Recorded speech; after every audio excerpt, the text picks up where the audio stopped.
This is Kick-Ass News. I'm Ben Mathis. Ben Mathis here. Folks, we've reached a resolution in the great slash versus backslash debate. You, the listeners, have spoken overwhelmingly in favor of me saying slash instead of backslash from now. As in, if you'd like to support the show, contribute to patreon.com/kickassnews. And I hope you will, because we have a lot of expenses associated with the show, and we've just finished our 100th episode last week, and I'd like to get to 100 more. So if you want to become a part of what I'm doing here and help keep this show going, then go to patreon.com/kickassnews. And now, enjoy the show. The Koch brothers have a very clear political agenda. It is an agenda, in my view, that would do great harm to our country. Why in God's name does Wall Street make huge campaign contributions? I guess just for the fun of it. They want to throw money around. And I give to everybody. When they call, I give. And you know what? When I need something from them, 2 years later, 3 years later, I call them. They are there for me. And that's a broken system. So what'd you get from Hillary Clinton and Nancy Pelosi? Well, I'll tell you what. With Hillary Clinton, I said, be at my wedding, and she came to my wedding. You know why? She had no choice because I gave. We've heard it a million times during this election. Those evil political donors are buying off politicians and destroying American democracy. Well, my guest today is getting to the heart of the political donor class and what motivates them in her new documentary for HBO called Meet the Donors. She's Alexandra Pelosi. Yes, that's Pelosi as in, well, Pelosi. After graduating from USC Film School, Alexandra spent 10 years working for NBC News, including 18 months during the 2000 presidential election, where she followed then-Governor George W. Bush on the campaign trail with her handheld camcorder. What resulted was a documentary for HBO called Journeys with George, which earned 6 Emmy nominations and put her on the map as a preeminent political and social documentarian. It also got her a production deal with HBO, under which she's continued to produce political documentaries like Diary of a Political Tourist, The Trials of Ted Haggard, Right America, Feeling Wronged, Some Voices from the Campaign Trail, Citizen USA, which addressed immigration, and Fall to Grace, about disgraced Governor Jim McGreevey. She's also authored a book called Sneaking into the Flying Circus, How the Media Turned Our Presidential Campaigns into Freak Shows, and last year she received acclaim for her film San Francisco 2.0, about the tech boom's impact on her hometown. Now in her latest film for HBO, Alexandra Pelosi is shining a light on the murky world of billionaire political donors and the system that fills candidates' campaign coffers.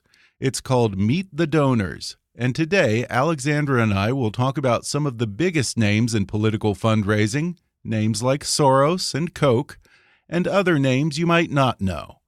We'll discuss what she learned about their motives for spending all that money.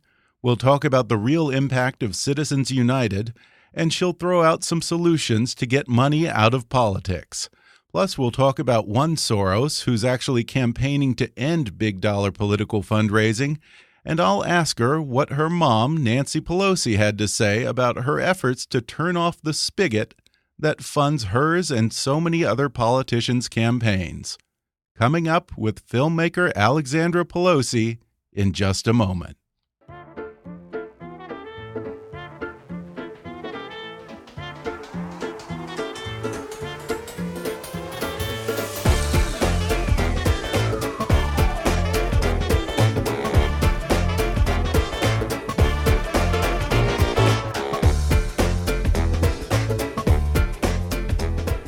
I'm talking with Emmy-nominated documentary filmmaker Alexandra Pelosi. She has a new documentary on HBO called Meet the Donors. Alexandra, thanks for joining me via Skype.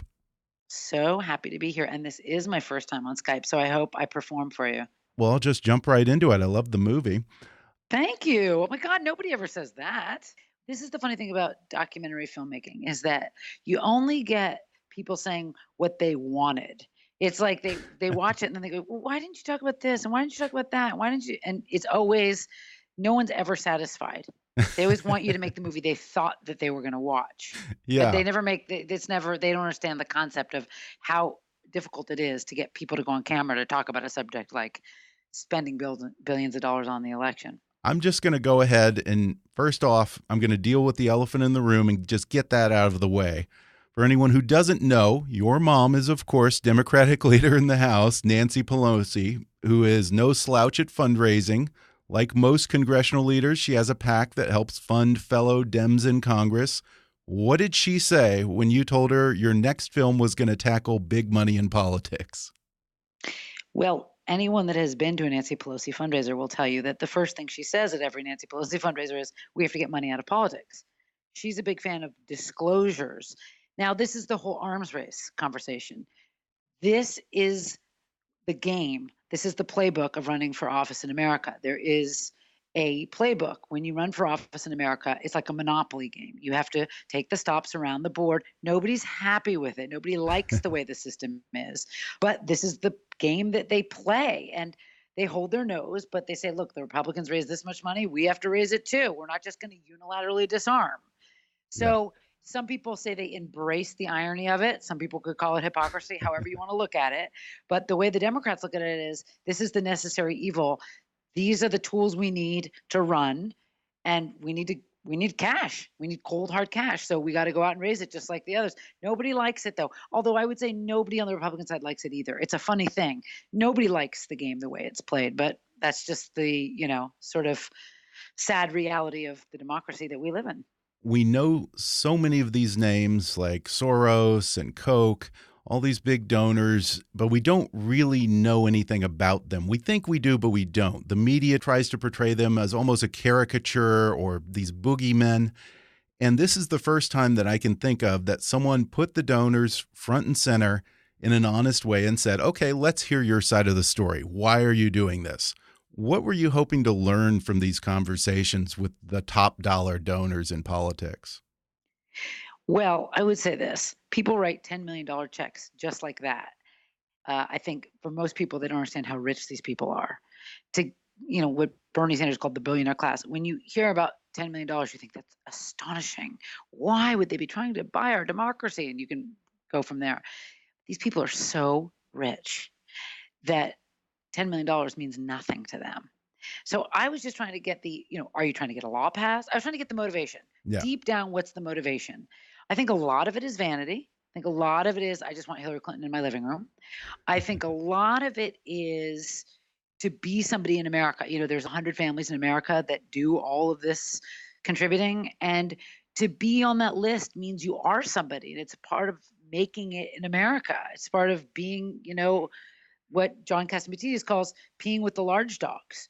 Right. If you want to pee with the large dogs, you got to write a big check. These people give a lot of money to a lot of other causes, but we only focus on the political side because that's what we're interested in.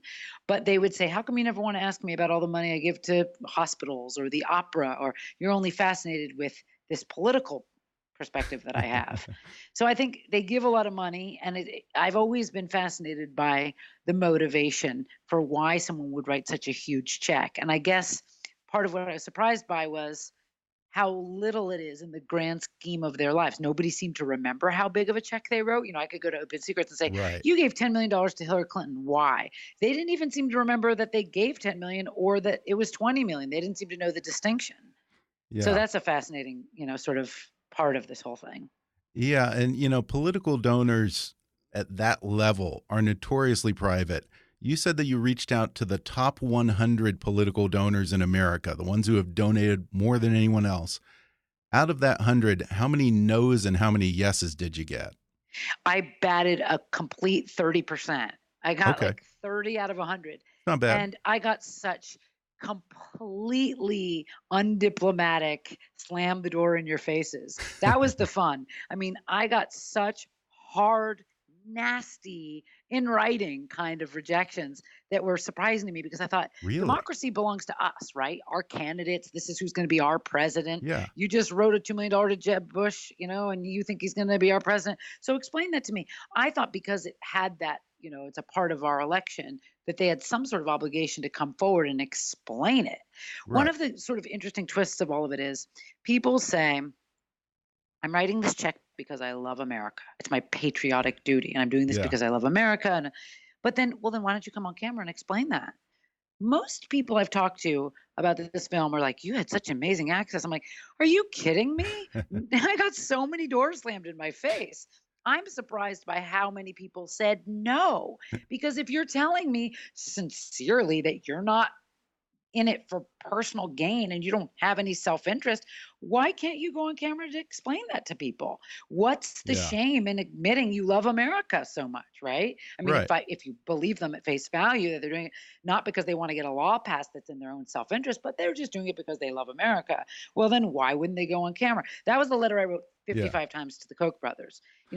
You say you're not in this for self-interested reasons. Well, then why won't you come and talk about your ideology and why you do this for ideological reasons? Because there's this clear distinction between ideological donors, which are the people that just love America and do it because they love their country, and transactional donors, which are the lobbyists that every corporation in America hires all these lobbyists to write big checks so Right. they can get laws passed in their interest. Well, these are the ideologues. I was only going after the ideologues. So you would think if people are drinking the Kool-Aid, they in this cult, which is we give to these campaigns because we love America, that they would be happy to come out and say, this is why I do what I do, because it's all in the good of our country. The thing that they always say is they say, "Oh, I'm writing a check. This is free speech." Me opening up my bank account is me exercising my free speech. So it is somewhat ironic that when you ask them to come on and you give them a podium, that they would turn that down then. Thank you for pointing out my favorite irony of the whole thing.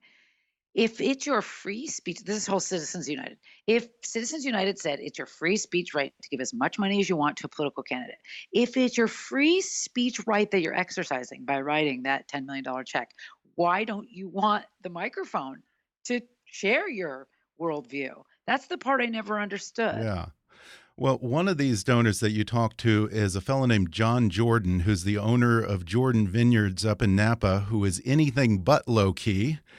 And he talked about the fundraising bunny trail, the handful of cities that every politician has to hit. What does that map look like? Is it different for Republicans and Democrats? Is there some overlap, I assume? It is absolutely the same roadmap. Whether people like this or not, it's a political reality that in America, there are 100 families that fund our elections. We turn down public finance. Let's say Obama turned down public financing because everyone likes to always put it through their own ideological lens. And they forget that it was Obama that turned down public financing. Remember, we had 4 clean elections, 4 good, clean, solid, we got 4 good presidents. I mean, you can decide what kind of president they were, but we got 4 presidents from public financing. And then Obama said, I'm turning down the public financing, and this is going to be a privately funded campaign. When that happened, billionaire class stepped in and said, okay, here you go. I'm going to open my checkbook for you. Every town has, every big city in America has a big name donor that funds either the Democrats or the Republicans. If you're a Democrat, you go to the Pritzkers. If you're the Republicans, you go to the Ricketts. There is a list of people, and it's no secret. It's on the FEC website. All you have to do is go to the Federal Elections Commission website or opensecrets.org, and they will list for you. Here they are. So if you're running for office, this is your guidebook. It gives their name and address. You go show up at their office, you get on your hands and knees, and you beg for money. That's the system that we have. And I'm sure these candidates now are going to turn down the public financing, and they're going to be doing the same thing. Hillary will be on her knees all across America, begging for money from all of the billionaires that will be bankrolling her campaign, as will Donald Trump, who claimed he was going to self-fund, but now is right on the circuit in the tired old, same old little, it's a simple little playbook that they're all following. Yeah. And, it's funny for me. I've been to political fundraisers. I've, given and bundled for candidates over the years. And that's been for me the biggest thing that turned me off of ever wanting to run for office is the idea that I was going to have to go around and kiss ass to every guy who would write me $1,000 check and listen to everyone's bullshit. Yeah, exactly. Because they wrote a $500 check or whatever, and just having to humor them. That would drive me out of my skull. No, I get it. Well, if you think about it, that's really the sickness in our democracy.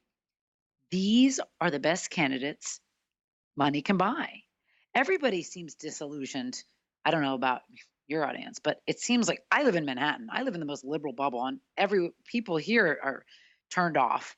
Both of the candidates are actually headquartered here, and people are completely Right. turned off by this presidential election. Well, these are the two best candidates money could buy. And it's sad because who's going to run for office under these circumstances? How shamelessly you have to go and self-promote to the billionaire class. Who's going to want to do that? I mean, you have to think about the quality human being. I mean, you just said, you yourself, you have too much integrity to go get on your hands and knees for John Jordan or whoever. It's something very degrading. And I don't think that a lot of people with integrity really want that. This is who we got from the system that we created. About the donor end of it, when watching this, they all seem to kind of be in denial because they keep telling you that they're only doing this because it's their patriotic duty. They don't want any favors. They have no influence. I think it was Chaim Saban, the media mogul behind Power Rangers, who you asked him how much influence does he have, and he said, oh, between 0 and -2. They're all kind of dismissing it. Is this all just spin, or do you think that they genuinely believe this? Well, first of all, Chaim Saban is going to have Hillary in his house next week. So when we're talking about, I'm getting nothing out of it, but I'm having all my friends over and the presidential nominee is going to be there. And I mean, I could go deep into what I think the motivations are, but maybe let's give everybody the benefit of the doubt. Let's just say it's vanity and they just want the candidate in their living room. Let's leave it at that. If he runs a multi-million-dollar company, anyone beneath him calls the government for any reason, your calls will get answered if your boss is writing a $10 million check to Hillary Clinton. So let's not he may be Pollyannish and saying, oh, I'm just doing it because I love America, but it's good for his company. I mean, a lot of people tried to make the case it's bad for your business to be identified with a presidential candidate because that's a valid point, I think. Let's take the Pritzkers, for example. Pritzker, big name in Democratic politics. Mm-hmm. So Penny Pritzker became the Secretary of Commerce. Right. Okay. So she's the Secretary of Commerce. No small thing from writing those checks. Okay. I mean, are ambassadorships for sale in America? Yes, they are. Are, big jobs in our government for sale? Of course they are. But okay, let's get past that and say, but the Pritzkers are in the hotel business. And they're in the Hyatt. They own the Hyatt hotels. So if the NRA wants to have a conference, they're not going to want to do it at a Pritzker hotel because Penny Pritzker is the Secretary of Commerce and they don't like the Democratic worldview. So it could be hurting your business. Every person I spoke with tried to convince me that being in the political donations game was bad for their business. Now that's up to you to decide. There is no smoking gun. I called every think tank in Washington that works on this issue. Go ahead, prove to me that Chaim Saban is getting this law passed because he wrote this check. There is no smoking gun. Now, when you're talking about the quid pro quo, you have to remember one thing. There are donors on both sides of every issue in the same party. Right. So you're going to have someone writing $1 million check to Hillary saying, I want you to vote for TPP. And then you're going to have someone writing $1 million check on the other side and saying, I want you to be against TPP. There are donors on both sides in both parties. So writing the check gets you a hearing with the candidate. It doesn't necessarily mean that they're going to do what you say. It doesn't mean that writing a check gets you a law written that helps your company because someone's going to lobby on the other side of you. Right. And a great example of that is Boone Pickens, who was pretty candid, I thought, about his involvement when he said he claimed that he got Bush reelected with the Swift boat ads in 2004. But then he said he couldn't get legislation passed to help his natural gas initiative because he got outspent, or as he said, there was a higher bidder, the Koch brothers. Now, it seems to me like it's a pretty risky game in this nuclear arms race of political influence if you can blow millions and millions of dollars and still end up empty-handed. Absolutely. That's a very nice point. I'm glad you made it, and I'm really glad you watched the film because most people don't really understand the nuances of it, that there are donors that write huge checks and don't get what they want. We're going to take a quick break right now, and then I'll be back to talk more with documentary filmmaker Alexandra Pelosi.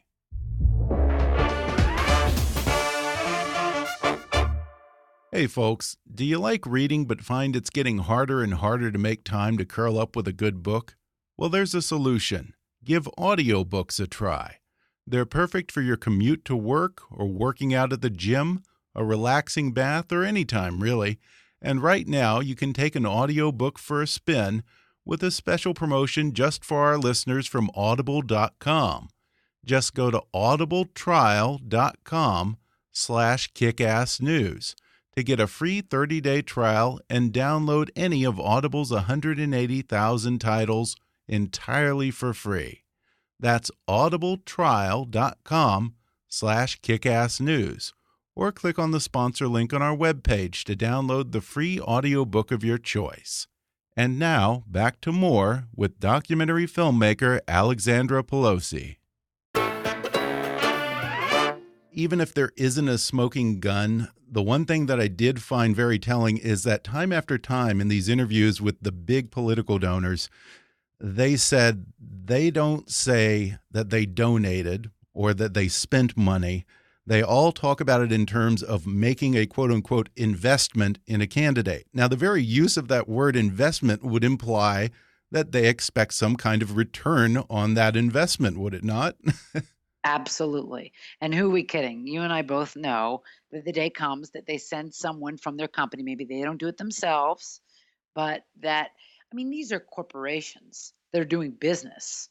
There are a lot of government contracts. The American government is the largest employer in the country. There are times when you're going to need to call in a favor. You know who made that point most clearly for most Americans to understand and became very famous saying it? Donald Trump. He was the one that said, before I was a candidate, I wrote these checks. And I never really said, I'm writing this check for this quid pro quo. One day he would call in the favor. Maybe it's, I want Hillary Clinton to show up at my wedding. We don't know specifically. I mean, there's no proof that Hillary did something to get those checks, but it's just knowing that I have access to that person. I mean, I have no access to Hillary Clinton. I couldn't get her on the phone ever. But maybe if I wrote $1 million check, I do not believe that you could not get a hold of Hillary Clinton if you really wanted to. Well, I'm not sure I even want to. Okay. No offense.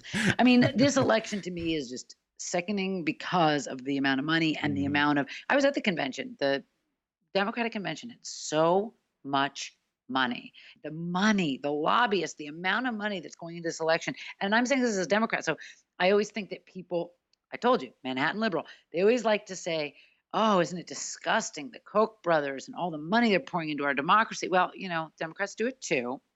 And it's important to point out the media hypocrisy in all of this because they've always demonized the Koch brothers. Right. Yes. Right. But the right also demonizes George Soros. For every Koch brothers, there's a Soros, depending on which side you're on. I always feel like that the Koch brothers get a lot more demonized because the New Yorker loves to focus on just the Koch brothers. But you can argue Soros has gotten away with a lot more for the amount of money he's put into the system. He's playing the same game the Koch brothers are playing. But somehow, if it's on the right side, on the side of good and we're on the side of the angels, it's okay. We can hold our nose and say, yeah, but he gave all this money because it helped Hillary and she's, I don't know. I don't walk through those. I have a really hard time with that because I saw all the money at the convention. And I'll tell you something, that money was not in Ohio. You did not see the kind of money in Ohio that you saw in Philadelphia. There was real money in Philadelphia because there's an opportunity here. The Clintons it was probably a better investment. If you're being smart with your money. It's true. Yeah. There's a real investment in Philadelphia, and everyone knows. You can write, who knows, the biggest check ever to Donald Trump, but he won't listen because he doesn't listen to his own advisors and he won't listen to anyone. So I guess it doesn't pay off to write a check to Donald Trump. I don't know. Well, yeah, and he is the candidate who, it seems, he and Bernie, I guess, have put this front and center in 2016. Like you said, he loves to brag about how he's bought off politicians, and now he claims that he's the perfect person to fix corruption in Washington because of that. Does that logic make any sense to you? Well, only that he said he was going to self-fund and that he was not bought. Now he's on the circuit doing the exact hopping down the bunny trail, that scavenger hunt, the monopoly board of American politics, where he's going around the bases and picking up the big old checks. He's just as bad as the rest of them. They're all just as bad. I mean, there are no clean players in this, except unelectable people that aren't worth talking about. I would say Trump in the primaries was somebody who I could have maybe thought I had some faith in. I mean, if he really had the money and he really did self-fund, then you'd say, well, he's not going to be owned and bought by these donors. But now he's doing exactly what they all do, getting on his hands and knees to kiss up to the donors. So neither one of the candidates that are on the ballot to be your president are going to have any credibility in terms of fixing it. One of the biggest ones that always gets me is like Hillary Clinton says, I'm going to overturn Citizens United. There was big money in politics before Citizens United, and there will be big money in politics even if Hillary Clinton gets elected and overturns Citizens United. They like to use Citizens United as like the boogeyman, oh, we have one case we can point to. It makes people feel good, like there's a solution. Everyone says to me, what's the solution? That's probably your next question. Okay, so how we fix it? It's like a tire that has been patched and patched and patched and patched and patched, and there really isn't a way to fix it. But people like to say, we're going to fix it by overturning Citizens United. Easy fix. I'm going to vote for me. I'm going to overturn it, and we're all going to live happily ever after. Sadly, we are not all going to live happily ever after. And then the next point is like, okay, so do you want to pay for it?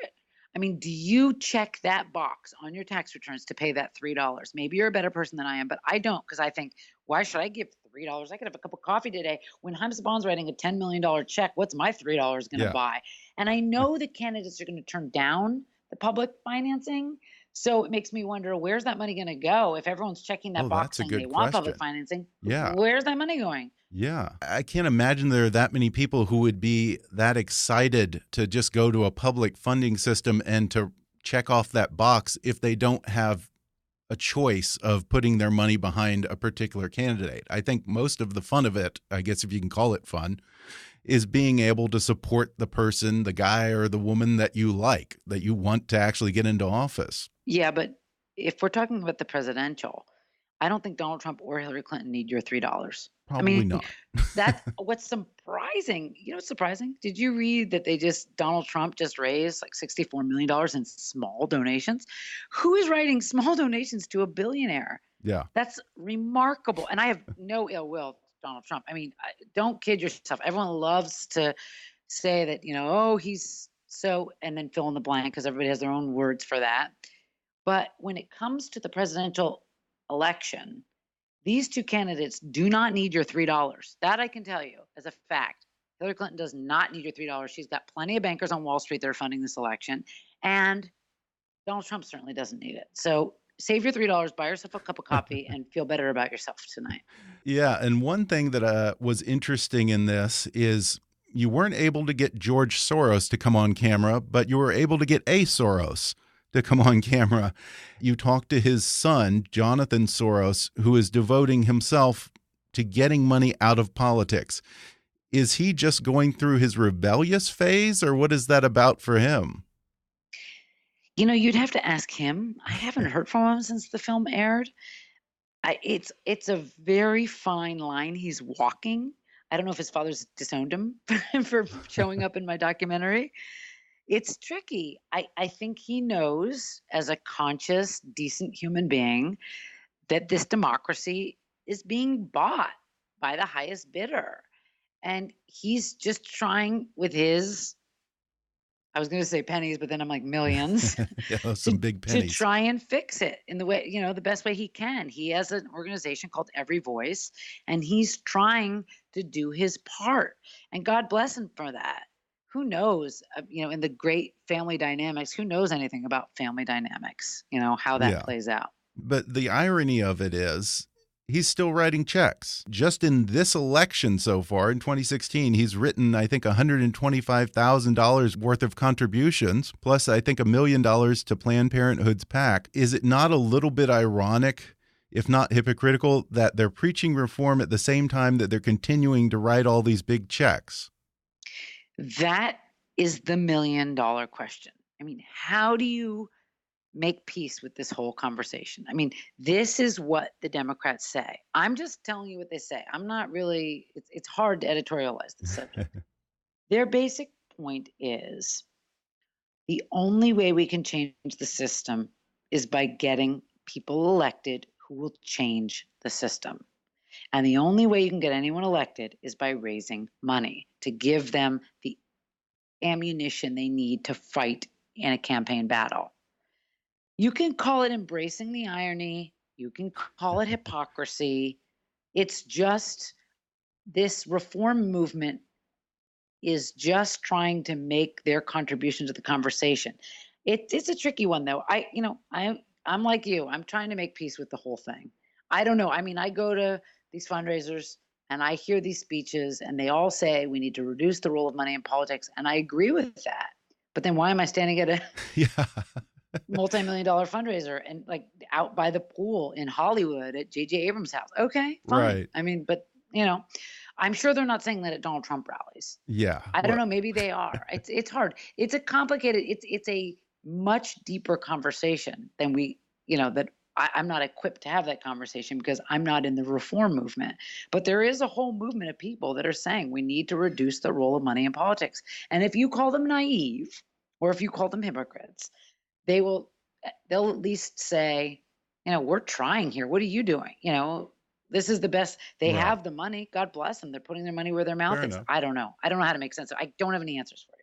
Yeah, I mean, it was fun to watch some of these guys try to justify it or try to rationalize it, though. You had Jeffrey Katzenberg on, the head of DreamWorks, who is a big, big donor fundraiser on the left, and he was saying he hates it. It's horrible. It's undermining our democracy. And yet, this is the same Jeffrey Katzenberg who hosted a $15 million fundraiser for Hillary Clinton in April. Go figure. But it's horrible, and he hates the system. Oh, God. Don't you feel like I think I just threw up in my mouth. Oh, I don't know what to tell you about Jeffrey Katzenberg. It is one of those, I think nobody, what? Ironically, I think the one thing that every big donor would agree on is they wish they didn't have to write these checks. Republicans and Democrats don't like being hit up for money all the time. They all complain about how the candidates call them morning, noon, and night, and they are tired of being hit up for money. I'm sure if you're really rich, you get tired of people coming to you on their hands and knees begging for money. When know deep down, you just gave them $1 million, now they're asking for $1 million more. I mean, I'm sure it's not, I wish I had these problems. These are problems I wish one day to have. I'm sure I'll never have them, but I'm just saying these are probably, who knows? Yeah. If you look at almost anywhere else in the world, and some people make this argument, whether it's Latin America, Africa, India, China, even parts of Europe, bribery and corruption is systemic in most of those countries in ways that we probably cannot even fathom from top to bottom. When you put it in that perspective, some would say, isn't America actually doing pretty well? Oh, God, I thought you were going the other direction. I was going to say, aren't we just like Venezuela now? I mean, it's getting to me. I'm feeling really dark about the whole thing right now because, when you look at America in the grand scheme, this is the great almighty democracy. And you're supposed to say that with tears running down your face. You're so full of pride of this great democracy that our founding fathers, blah, blah, blah. And all I'm saying is, I don't think our founding fathers had Haim Saban and his $10 million check written into their grand scheme for this almighty democracy that they were planning, especially with like the dynasty factor coming in. Like everyone's starting to think, okay, it's inevitable. Hillary's going to win. I'm sure the day Hillary Clinton gets sworn in, it'll be the greatest moment for all women in America. I will have a deep, sad, sick pit in my heart thinking about the dynasty and the billions of dollars that went into it and the whole. It does feel like a third world country. It's starting to slowly smell so suspiciously like the dark, who bankrolled you, the lobbyists, the banks, so. But isn't there some silver lining? I guess some people would say in the 2016 presidential primary, one of the Republican candidates who was most poorly funded spent nearly the least, beat the guy who spent $100 million, Jeb Bush. And to a lesser extent, you could say the same thing about Bernie Sanders on the left. Didn't raise a lot of money, wasn't one of these guys who courted big donors, and yet he lasted well into the primary against Hillary Clinton, who was supposed to be unbeatable. Is there something to that argument that maybe this is evidence that money doesn't mean as much as we thought? That keeps me up at night, that question. Because Jeb Bush, yeah, nobody liked him. You can't force people to buy a product they don't want. Yeah. On the one hand. On the other hand, Bernie. God, I voted for Bernie. I'm a big Bernie person. It broke my heart when that all fell apart. But he had a lot of real donations too. And he did have a lot of nice, liberal, big donors behind him. He didn't advertise that. He advertised the $27, but he had some nice high society people. I went to fundraisers with people that loved Bernie, or maybe let's say they didn't love Clinton. Let's put it that way. So it's hard. This is not the year to look at it. I just made a movie about money and politics, and I'm saying this is not the year to look at money and politics. So I guess I'm undermining my own whole purpose in life. But this is such an odd year. You have a reality television star who got so much free media. You can't argue that he won because he didn't have any money, because he was a reality television star and he got so much free media that any other candidate on earth would have had to pay for. Yeah. Well, can you talk about what's up next for you?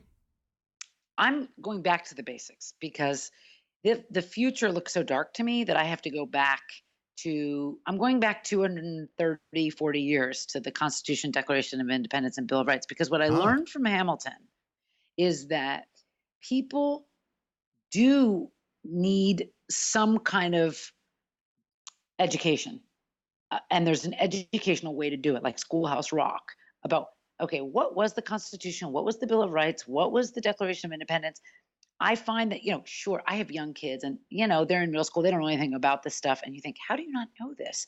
And then you complain to your grown-up friends about how they don't know anything about it. And they're like, yeah, I don't know what that is either. So I feel like the way we ended up where we are today is by not knowing anything about the past. So I'm actually doing a show about these founding documents. That's my script. Oh, great. I'm doing a sort of a revamp of, like, let's explain this. It may not be the most entertaining, but it will have some educational component, because I do feel like the one thing that's missing in all television today is any kind of education. So I'm trying to go back to the founding documents, the words that built America, to try and explain those to people. So coming next 4th of July. Awesome. Yeah. And, if there's one thing that I've taken away from this election so far, it's that there are a lot of adults out there who think they know the Constitution, but really don't. They really have no idea what they're talking about.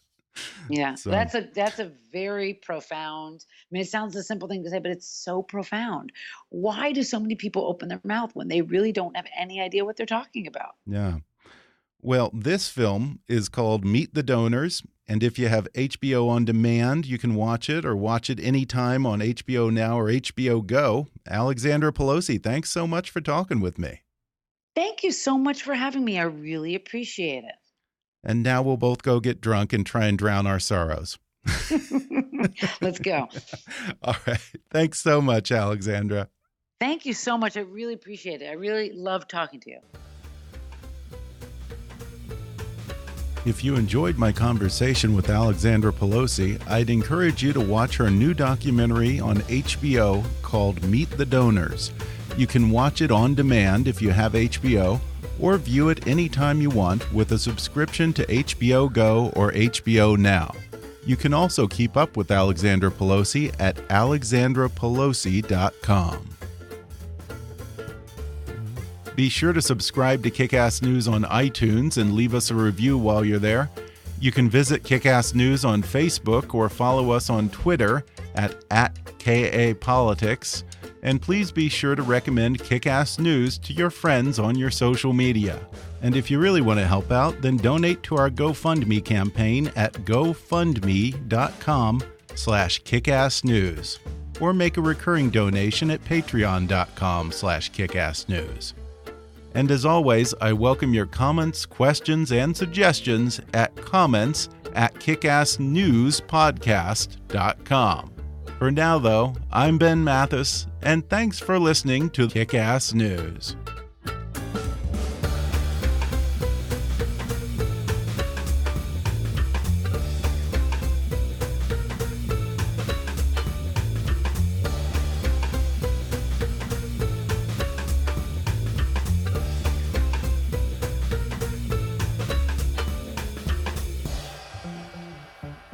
Kickass News is a trademark of Mathis Entertainment, Inc.